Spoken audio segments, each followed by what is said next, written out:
Good evening, everyone. This is Michael, and I'll be substituting for Tuija this evening here in Finland, and for quite a bit of next week also. We'll see about tomorrow, where we have the attracting of money for hierarchical purposes. Tonight our work is with the soul of nations, and it's my intention for us to consider some of the nations about which DK has given more information than others, not exhaustively, but in terms of these energies and what you may know of them, and maybe most importantly their motto, or the motto of the nations that we consider. This is a picture of the United States as a network of light. It's certainly, no nation is the most important nation. There is a triangle between the United States, United Kingdom, and Russia, in which great social experiments are going on, blending and fusing many different ethnic, national, religious types to see if some kind of unity might not be created. And so far we have difficulty in those places, and perhaps precisely because their destiny is great. But you see that there's a great deal of light in this country as we see it on the screen, and the motto is, "I light the way."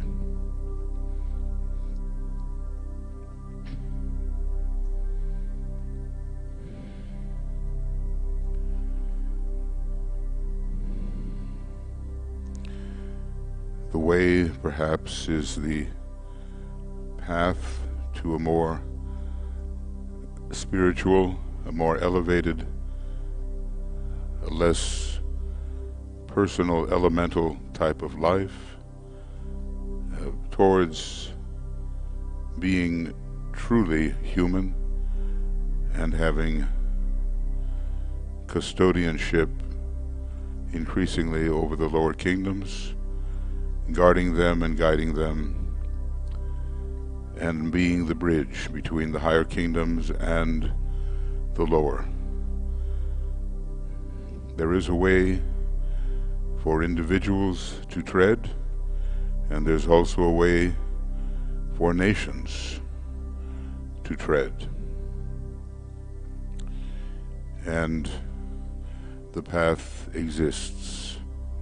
And when enough people in the various nations are really treading the path, we will find that the various nations are turning themselves into disciplic nations and even initiate nations.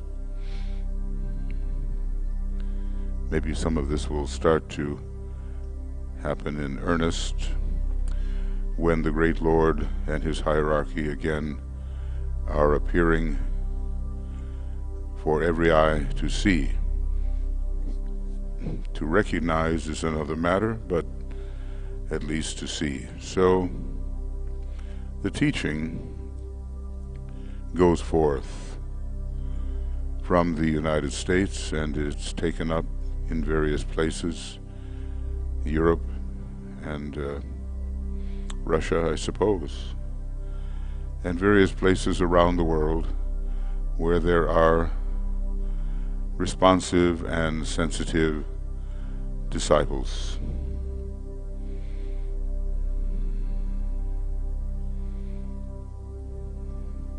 So I'm not really going to read tonight from The Destiny of the Nations. We'll see. I know Tuija likes to read also in Finnish, So maybe that will be deferred for a couple of weeks, but we will continue to look at some of the nations about which more is known. And we can begin to think in terms of their rays, their astrological signs, and their motto. I think every one of us, too, as an individual, the analogy must hold good. Each one of us has a motto. We certainly have qualities to develop, and every one of the disciples in Master DK's group, on the periphery of his ashram, they had 3 different qualities, either to develop or to share, but mostly to develop. And we have those too. But we don't have the Master to tell us right now what they are, so we have to investigate the matter for ourselves and experiment.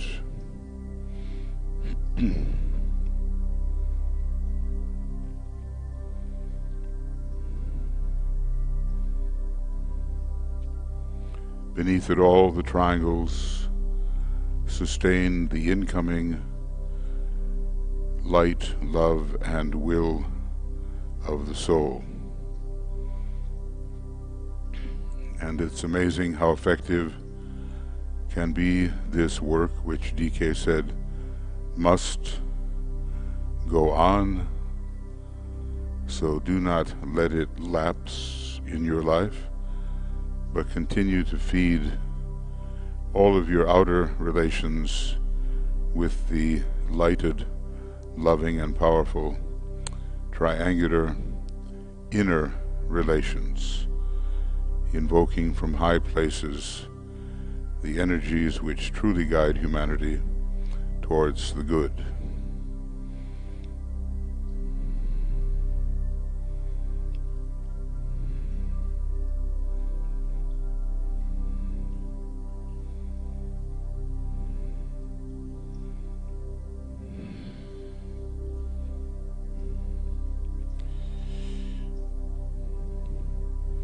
And all the work we do, at least, is an attempt to work in the name of the Great Presence, the Christ, the head of the hierarchy. And we are his servants and servers, because he carries with him such a great love of humanity that it will lead to humanity's uplift and even salvation if we follow carefully his teaching. And so, acknowledging his presence, we say,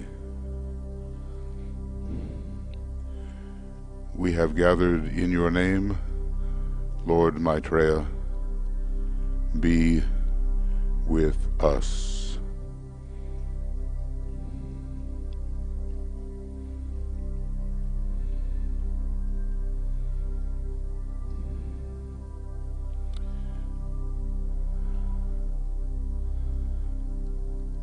And if 2 or 3 are gathered in his name, he certainly will pervade the relationship. It's a mystery how he can do this, but the rings pass not that limit us do not limit him. Now here are nations of the world variously portrayed, and each one of them has a quality. That's why we don't want any leveling effect whereby totalitarianism and sameness and dullness and monotony reign. Instead, of diversity in unity. It's the Aquarian way.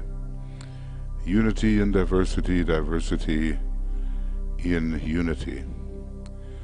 And according to the country we live in, of which we are a national, we have to understand its soul, its contribution, and of course, in a larger sense, the overall contribution of humanity to the planetary expression. Humanity with its present fourth ray soul and fifth ray personality,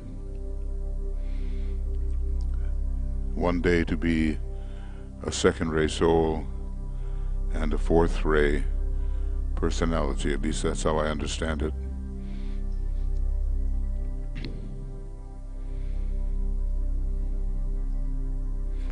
When Einstein was flying above, not just in his mind, but in an airplane, I guess, he said, when you look down, you just don't see all these boundaries, these frontiers, barriers, and countries separated off one from another.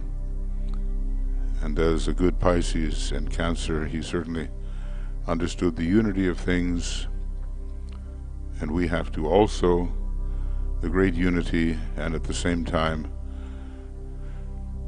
the wonderful variety of types of individuals and nations and ethnic groups cultivating different abilities to contribute to the whole.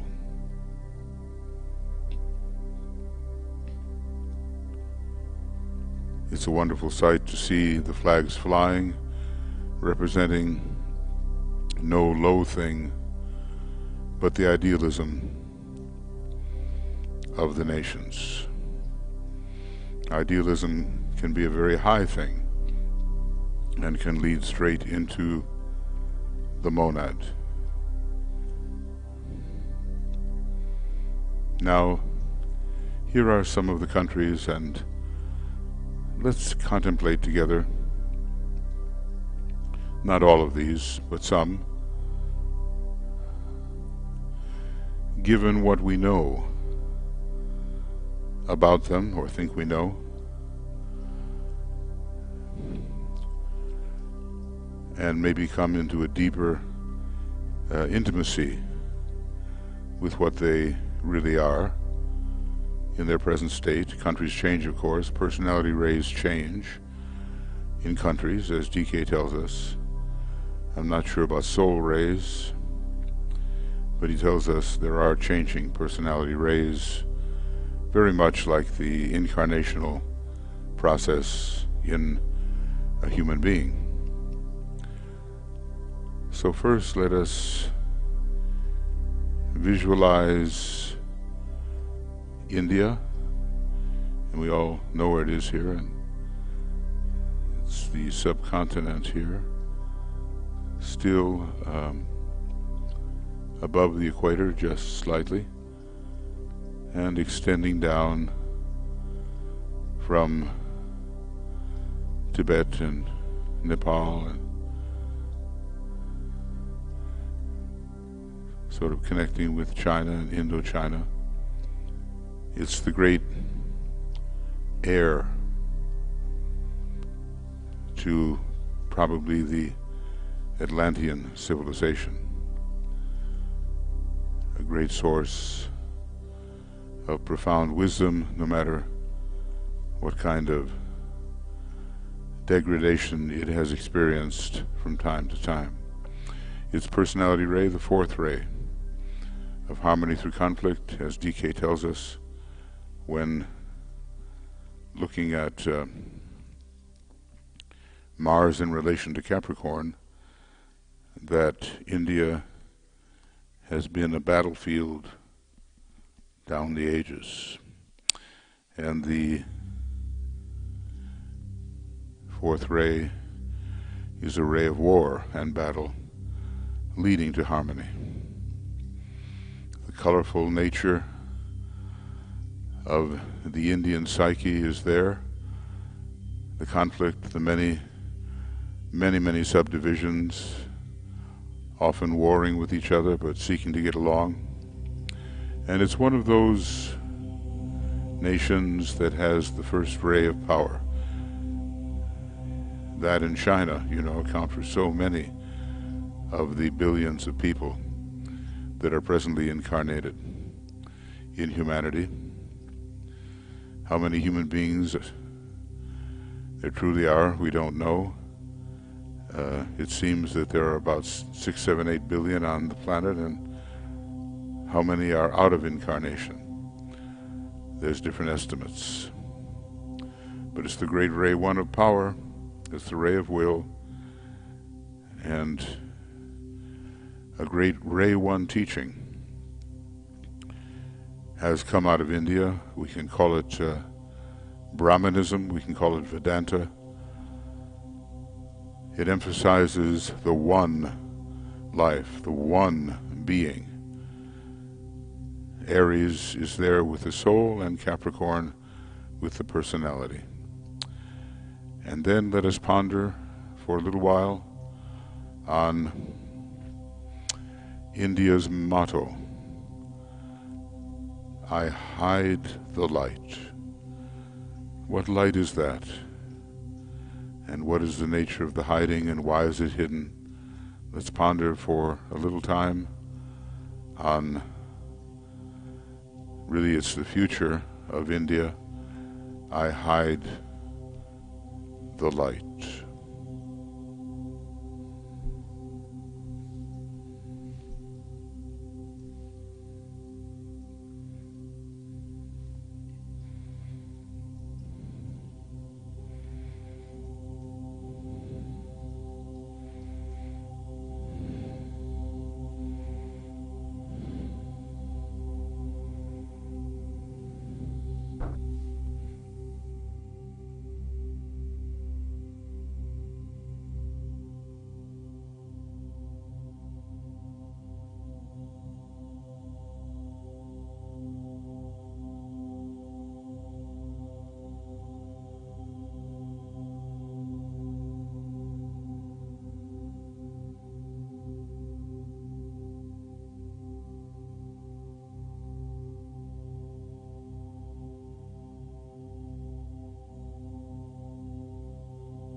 Now, as an essentially first-ray Aries country, think of it.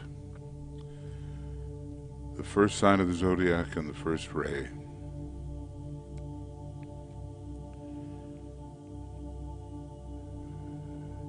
And the kind of light that comes through Aries is sometimes called the light of life itself. So what is this light that is hidden? It wasn't always hidden. There have been times when the promise of this light has emerged, and when it has revealed being, the one,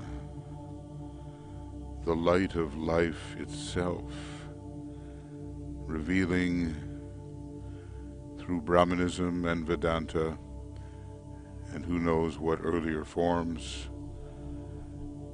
the great oneness that the first ray can touch, and also Aries.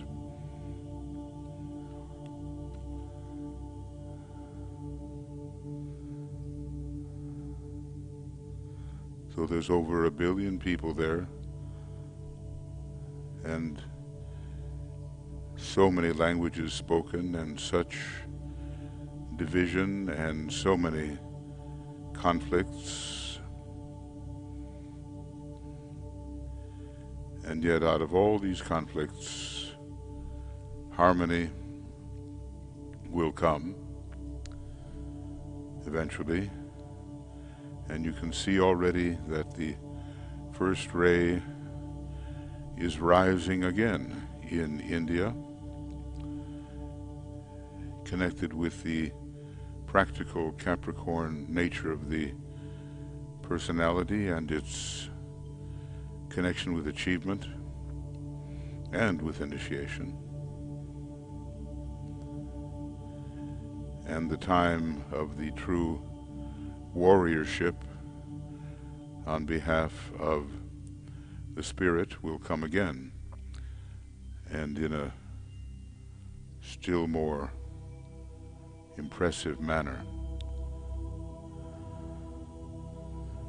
So India is nascent and rising again into its full potential, and within it is Darjeeling, maybe the most important, though most esoteric, of the planetary centers. It's a first ray center, but its nature is the second and fifth rays as a city. But it takes on the first ray of India and is associated with the Master Moria. The future of India is powerful.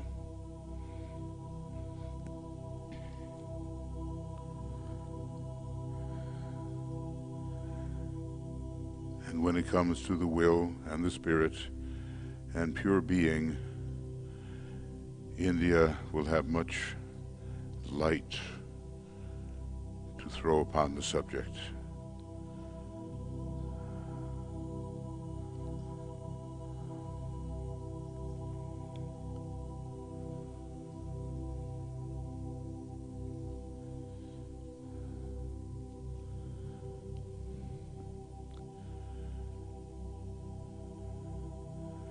It's a great nation, and in this little exercise we're just taking a brief overview. More is said by the Tibetan, and much more has developed during the time since he has written. But as the economy there rises, so the outer degradation of so many people will rise, and it will return to its proper strength.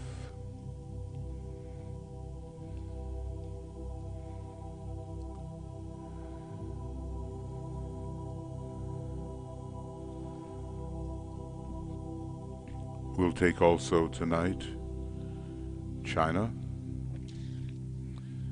I mean, of course, there are many important nations that are up and coming, and they didn't even exist at the time that this was written, but some of those about which he said he could, or thought he could, reveal a more complete picture are here in this map. So what about China? It's a Libra personality, and hence the center of the yin-yang and the I Ching and the idea of balance, diplomacy, and correct behavior, via Confucius, but it is a Taurus soul. And obviously, once it gets over its tendency towards materialism, which can be the case under Taurus, and once there is the reappearance of Confucius, as we've been told, a member of the hierarchy now, one who will create a disturbance. When you think of a disturbance, as the hierarchy considers it, it's probably a monumental disruption in the eyes of humanity. Then the light of Taurus can shine forth. There are so many practical arts and methods in the Chinese psyche. It has that third ray personality, and that's what distinguishes it from India. It's far more, at least has been, commercially oriented towards travel and towards activity on the physical plane, and a keen type of intelligence shown in the I Ching. And now, in its business interests, which despite the totalitarian nature of communism has spread all over the world, so a global reach is there, involving finance and business, and Libra carrying the third ray as well. But the power of China is really that which is being built up right now. It is countering other powerful nations, such as the United States and even Russia, and probably in certain ways will, as time goes on, surpass them in power. Not yet, but the first ray soul is there. And the second ray soul is there in the United States, in the world's most powerful nation, militarily. And the seventh ray soul for Russia. These are great military powers, but China will be a dominant and a dominating force, and yet we can expect the re-arrival of Confucius to be, well, cataclysmic in terms of social interaction, and a real revolution will take place, and we don't know when that will be. It obviously has not happened yet, but the potential for great light to be shed upon all manner of interaction on the dense physical plane and in the world of the personality of the planetary logos, especially the physical body, involving the mental, emotional, and etheric physical planes. That's the physical body of our planetary and solar logos. China will have so much of a practical nature to offer, and great creativity with power behind it. Obviously, rays 1 and 3 are dangerous without ray 2, but fortunately Taurus is the second sign, and Libra carries in a higher way ray 2 as well as ray 3. The motto, and let's ponder it: I indicate the way. Usually the word path is used in connection with the rays, and the way is used in terms of the way of higher evolution.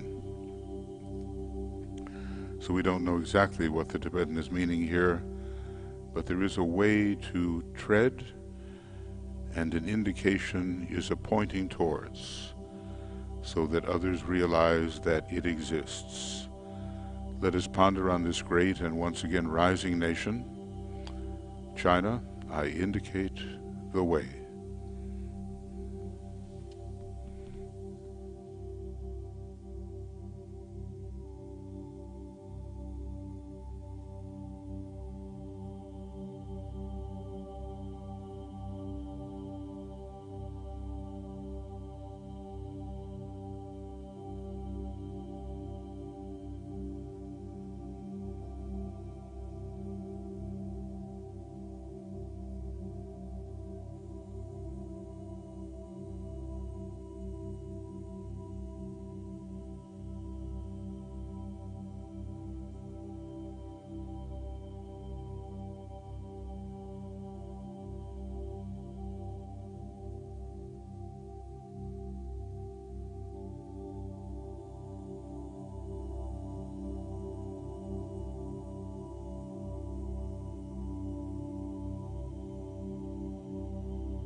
Each of these models, of course, and the rays involved, whole books could be written on them. The third ray Libra personality, the first ray Taurus soul, and interestingly, most probably coming under the Tokyo center, the major Far East center, indicating the first ray. But China is a practical country. It's not going to be lost in speculation. It's going to manifest, and it may show the world through economics and other invention the way to manifest so many of the higher ideas so that they become real, on-the-ground facts. If you think of Taurus in relation to the third ray, this is really manifestation. And the first ray always wants to see its results on the physical plane, and there's a special relationship in both of these countries to the Manu. So the first ray power, as time goes on, will be coming from these two countries especially. Right now they are the most populous in the world. Now that's all I'm going to suggest we ponder on right now. There's quite a contrast between the two. They both have the first-ray soul, but different signs and different personality rays. And we can see, that when it comes to consciousness, India plays the role, and when it comes to the practical manifestation, China will demonstrate, or at least indicate the way, and they will have financial power as well as the ability to see what it is that needs to be manifested. Every one of these countries has a great gift to give. So we're in the Far East, the planetary center for India, Darjeeling. The planetary center for China, most likely Tokyo. Tokyo is the first ray from the materialistic aspect, and at the moment, China is materialistic, having passed through other kinds of phases, but at the moment seeking to rise upon the shoulders of matter.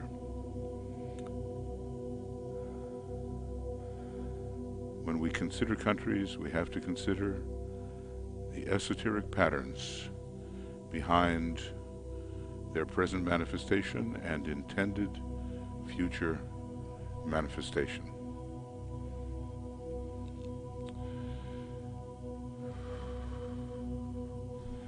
Yet whatever ray the nations demonstrate and whatever mottos, I hide the light, I indicate the way, the Christ as the head of the hierarchy, and later Master Kuthumi will be the inner guide of the direction that humanity should tread.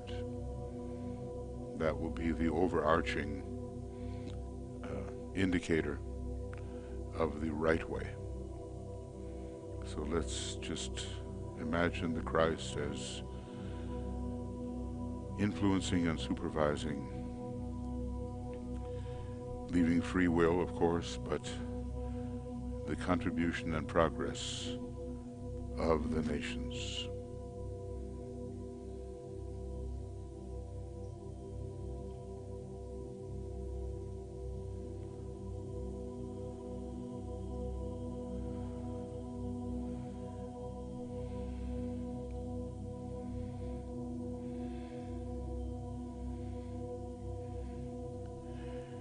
Will be a great struggle, of course, at first, and Saturn rules the first part of the age of Aquarius, but eventually the nations of humanity will come around, and the unity and the correct type of peace will be established. As students of esotericism, we can help with this.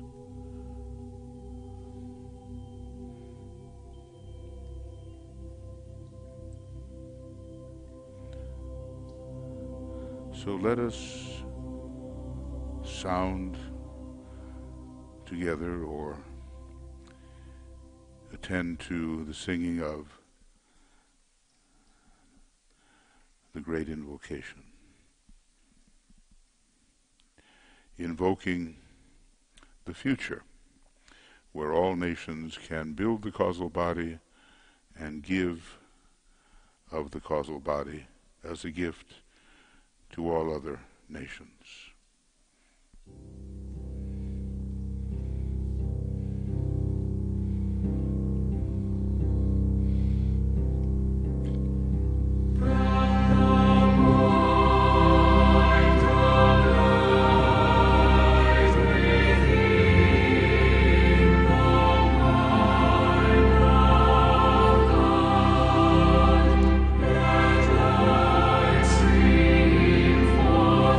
Into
you, friends, for being with us. We will be continuing tomorrow with working, with the third aspect of divinity, the very substance needed to manifest the divine plan, attracting money for hierarchical purposes, and that will be at 6 p.m.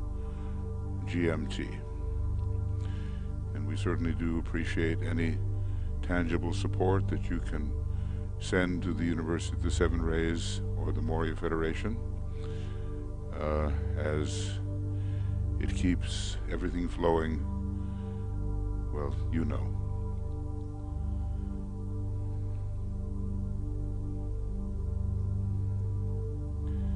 So we're very happy to be working with you, Tuya and I, and so many, in the Moria Federation webinar program.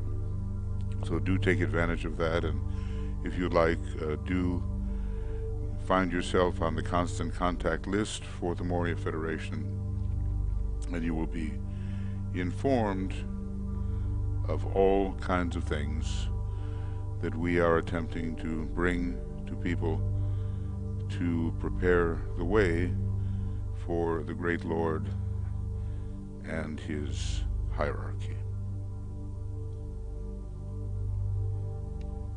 Many blessings, and we'll be with you soon.